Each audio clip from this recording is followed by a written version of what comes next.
성경 읽기 정말 좋은 습관이죠? 그런데 혹시 이 거룩해 보이는 습관이 어쩌면 아주 위험한 영적 함정이 될 수도 있다는 생각 해보셨나요? 오늘은 우리가 쌓는 지식이 어떻게 교만이 될 수 있는지, 그리고 그 지식을 어떻게 해야 진짜 예배로 바꿀 수 있는지 그 이야기를 한번 시작해 보려고 합니다. 자, 바로 이 질문에서부터 출발해보죠. 여러분은 어떻게 생각하세요? 1년에 한 번 혹은 그 이상 성경 전체를 쫙 읽어내는 것. 그게 과연 그 안에 담긴 깊고 놀라운 의미까지 다 파악했다는 뜻일까요? 사실 이게 오늘 우리가 풀어야 할 가장 핵심적인 문제입니다. 그래서 오늘은요, 이 5가지 순서에 따라서 문제를 한번 진단해보고 원인을 파고들어서 진짜 해결책은 뭔지 함께 찾아가 보겠습니다. 네, 첫 번째 순서, 성경 읽기의 역설입니다. 부제가 참 의미심장하죠? 의로운 습관이 교묘한 죄를 만났을 때, 과연 이게 무슨 뜻일까요? 이게 정말 중요한 포인트인데요. 우리가 책을 읽을 때 글자를 눈으로 훑는 행위랑 그 내용의 의미를 가슴으로 받아들이는 건 완전히 다른 차원의 이야기잖아요? 성경도 마찬가지라는 겁니다. 아무리 많이 읽었어도 그 깊이까지 안다고 착각하면 안 된다는 아주 중요한 경고죠. 그리고 바로 여기서 문제의 핵심, 지적 교만이 등장합니다. 아니, 성경 지식이 풍성해지는 게 어떻게 가장 심각한 죄가 될 수 있다는 걸까요? 오히려 그 지식 때문에 우리가 하나님에게서 더 멀어질 수 있다는 정말 무서운 경고입니다. 자, 그럼 이 지적 교만이 도대체 어디서부터 시작되는 걸까요? 그 뿌리를 찾아 두 번째 파트로 넘어가 보겠습니다. 바로 오해된 오직 성경입니다. 여러분, 솔라 스크립투라 오직 성경이라는 말 많이 들어보셨죠? 맞습니다. 성경이 우리 신앙과 삶의 최종 권위라는 정말 위대한 종교개혁의 원리입니다. 그런데 이게 어떻게 우리를 교만하게 만들 수 있다는 걸까요? 문제는 이 위대한 원리가 아주 교묘하게 왜곡될 때 시작됩니다. 자, 화면을 보시면 그 차이가 명확하게 보이죠? 왼쪽에 올바른 솔라 스크립투라는 성령의 도우심과 교회의 지혜 안에서 성경을 보는 거예요. 그런데 오른쪽을 보세요. 성경 한 권만 있으면 돼! 라고 외치는 벌거벗은 성경이나 다른 사람 필요 없어! 나 혼자 해석할 수 있어! 라고 생각하는 고립된 성경. 바로 이러한 태도가 내 머리를, 내 지성을 하나님 말씀보다 위에 두는 지적 교만의 출발점이라는 겁니다. 그럼 어떻게 해야 이 위험한 길에 빠지지 않을 수 있을까요? 어떻게 해야 제대로 이해할 수 있을까요? 그 해답이 바로 여기 세 번째 파트에 있습니다. 바로 이해의 두 기둥입니다. 건물이 튼튼하려면 기둥이 2개는 있어야 하잖아요? 똑같습니다. 첫 번째 기둥은 성경이라는 객관적인 말씀 그 자체고요. 두 번째 기둥은 그 말씀을 깨닫게 하시는 성령의 조명입니다. 이 둘 중에 하나라도 빠지면 큰일 나요. 말씀만 붙들면 머리만 차가운 사람이 되기 쉽고 성령만 강조하면 근거 없는 신비주의로 빠질 수 있죠. 이 둘은 반드시 함께 가야 합니다.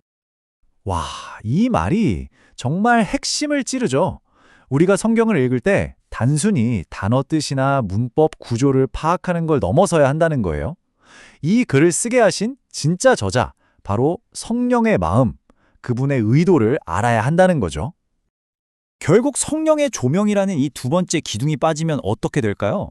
성경은 그냥 내가 머리로 분석하고 정복해야 할 하나의 연구 자료가 되어버리는 거예요. 겸손하게 내 삶으로 받아야 할 살아있는 말씀이 아니라요. 자, 좋습니다. 그럼 이제 좀 더 실제적인 이야기로 들어가 볼까요? 내 생각, 내 해석에만 갇히지 않도록 우리를 지켜줄 안전장치들, 그 구체적인 도구들이 뭔지 네 번째 파트에서 알아보겠습니다. 우리가 흔히 성경은 명료하다고 말하잖아요. 그런데 이게 성경은 쉽다는 뜻이 절대 아니에요. 웨스트민스터 신앙고백은 여기서 아주 중요한 2가지 조건을 이야기합니다. 바로 교회 공동체의 가르침과 설교 같은 통상적인 방편을 사용해야 하고 또 성령께서 우리 마음을 부드럽게 만들어 주셔야 한다는 거죠.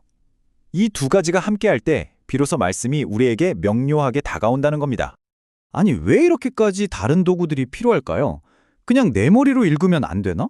벌코프는 그 이유를 정확히 짚어냅니다.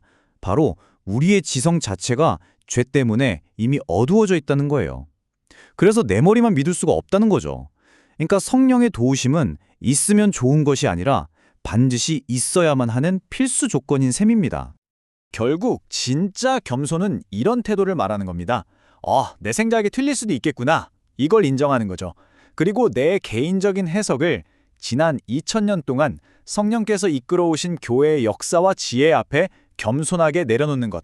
바로 그게 지적 교만을 이기는 길입니다. 내 해석이 망망대해에서 길을 잃지 않도록 꽉 붙잡아주는 두 개의 든든한 닻이 있습니다.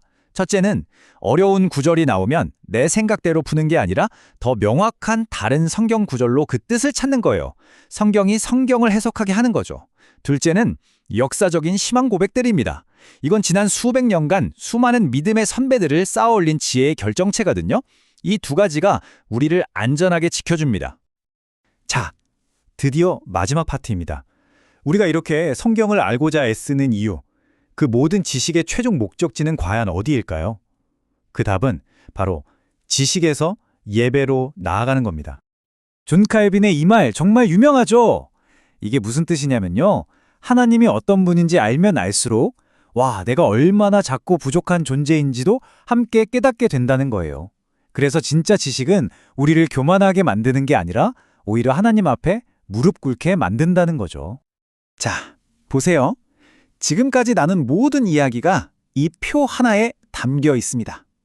왼쪽 길과 오른쪽 길, 가는 방향과 결과가 완전히 다르죠? 왼쪽 길은 성경을 정복할 대상으로 보고 내 머리를 믿는 길이에요. 그 끝엔 교만과 분열만 남습니다. 하지만 오른쪽 길은 다릅니다. 성경을 하나님의 계시로 받고 성령을 의지하는 길이죠. 그 목표는 예배이고 그 열매는 겸손과 사랑입니다. 우리는 어떤 길을 걷고 있나요? 바로 이겁니다. 헤르만 바빙크의 이 말이 오늘 이야기의 완벽한 결론이에요. 우리가 성경을 공부하는 이유, 그 지식의 끝은 지식 자랑이나 논쟁에서의 승리가 아니라 더 깊고 뜨거운 예배여야 한다는 것. 지식의 진짜 목적은 결국 하나님을 높이는 데 있다는 거죠. 이제 이 질문은 우리 각자의 몫입니다. 한번 스스로에게 솔직하게 물어보세요. 내가 쌓고 있는 이 성경 지식이 과연 나를 더 똑똑하고 우월하게 만드는 데 쓰이고 있나요? 아니면 나를 낮추고 하나님을 높이는 예배로 이어지고 있나요? 이 질문 앞에서 정직하게 설 수 있을 때 비로소 우리의 신앙은 지식이라는 함정에서 벗어나 진짜 예배로 나아갈 수 있을 겁니다.